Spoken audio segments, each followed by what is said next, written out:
Olá, eu sou o professor Rodrigo Storck e agora você vai assistir uma aula acerca de mecânica do sistema respiratório.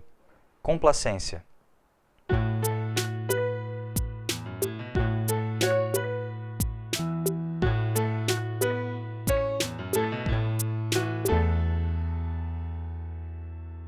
Na aula de hoje nós vamos conversar acerca de mecânica do sistema respiratório e a gente vai começar pelas propriedades elásticas do sistema respiratório. Tá?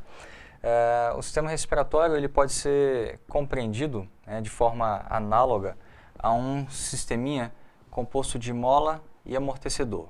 Tá? Aqui em cima nós temos uma barra fixa, aqui embaixo uma barra móvel. A distância entre essas barras a gente pode chamar de volume. À medida que essa barra móvel se afasta da barra fixa, o volume aumenta e à medida que ela se aproxima da barra fixa, o volume diminui. Essas barras elas estão conectadas por meio de uma mola e por meio de um amortecedor. Portanto, para que a barra móvel se afaste da barra fixa, existe a necessidade de tanto a mola quanto o amortecedor tenham as suas forças vencidas. Tá? A mola representa o componente elástico, tá? Representa o componente elástico. E o amortecedor representa o componente resistivo. Tá? Na aula de hoje, a gente vai estudar o componente elástico. O que vem a ser um componente elástico? Componente elástico é todo componente dotado de propriedades elásticas. E as propriedades elásticas, elas conferem ao tecido que detém as propriedades elásticas a capacidade de acumular energia na forma de energia potencial. Tá? Então, todo tecido do sistema respiratório, seja pulmão ou seja parede torácica, que tem a capacidade de acumular energia na forma de energia potencial, você diz então que ali existe propriedade elástica. Tá? E a variável que nós utilizamos para estudar as propriedades elásticas do sistema respiratório é a complacência. Tá? É a complacência. Complacência é a propriedade de um corpo de permitir que haja variação na sua forma quando uma força unitária é empregada. Então, como nesse exemplo aqui, se eu aplico uma força neste corpo aqui, ou nesta matéria aqui, à medida que a força é empregada, ela tem uma variação na sua forma. Quando essa força é cessada, o corpo deformado pode voltar à sua forma original ou pode permanecer deformado. Se ele permanecer deformado, você está diante de um corpo plástico. Se, ao cessar a força que deformou o corpo voltar à sua forma original, você está diante de um corpo que também é elástico. Muito bem. Então, para estudar para estudar as propriedades elásticas do sistema respiratório, a gente precisa estudar, então, a complacência do sistema respiratório. E a complacência do sistema respiratório, ela é calculada por meio da razão entre a variação de volume e a variação de pressão. Como nós levamos em consideração a variação de pressão, a gente precisa considerar para este estudo a lei de Laplace. A lei de Laplace diz o seguinte, que a pressão gerada no interior de esferas é diretamente proporcional à tensão superficial e inversamente proporcional ao raio. Ou seja, se nós temos aqui, neste exemplo, dois alvéolos de raios diferentes, nós temos então aquele com raio menor. Se o raio é menor, a pressão é maior.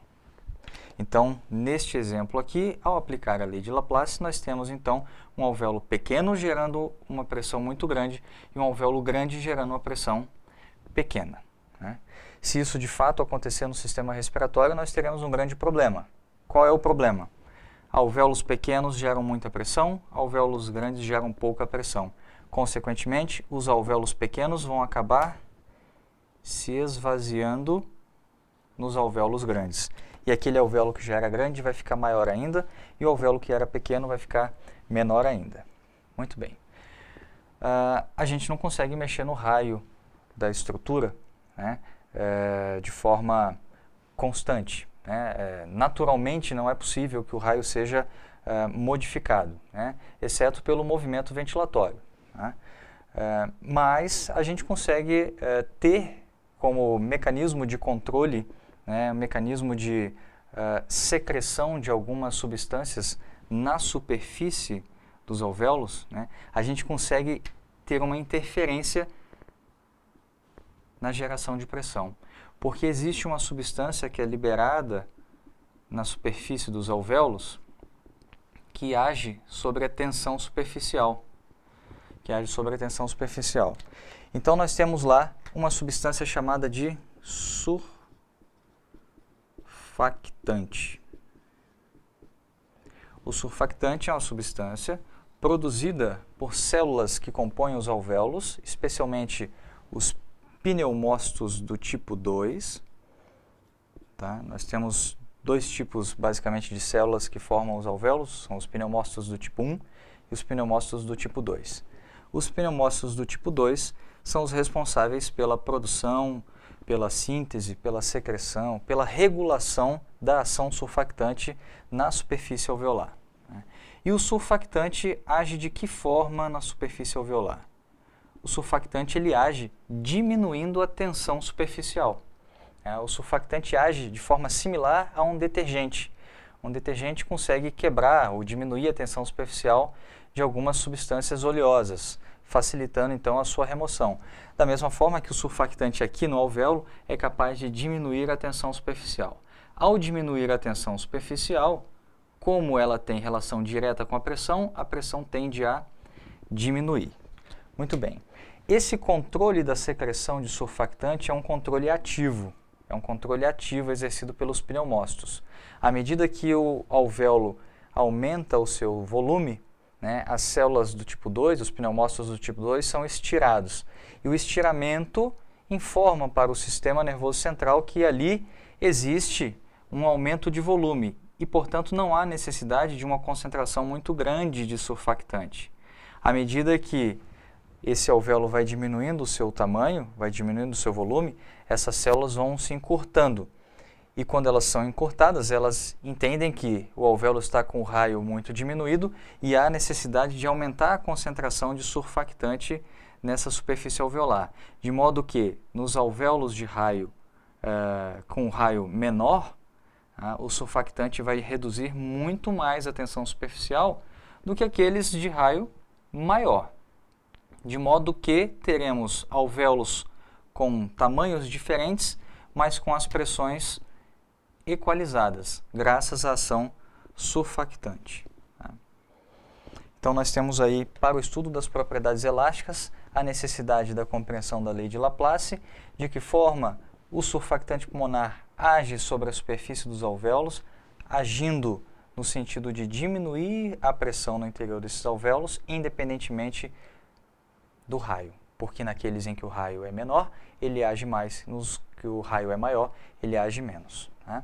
E dessa forma nós conseguimos ter aí pressões equalizadas em alvéolos com tamanhos diferentes. Né?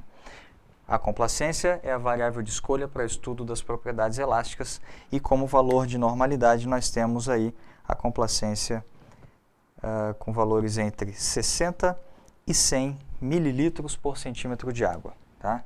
Mililitros por centímetro de água. Esse é o valor de referência para a complacência em indivíduos adultos normais. Gostou da aula? Clique em gostei, compartilhe o vídeo, se inscreva no meu canal no YouTube para acompanhar os vídeos novos e para assistir aqueles que já estão disponíveis. Além do mais, você pode acompanhar novidades na minha página no Facebook e também no meu website. Muito obrigado e até a próxima!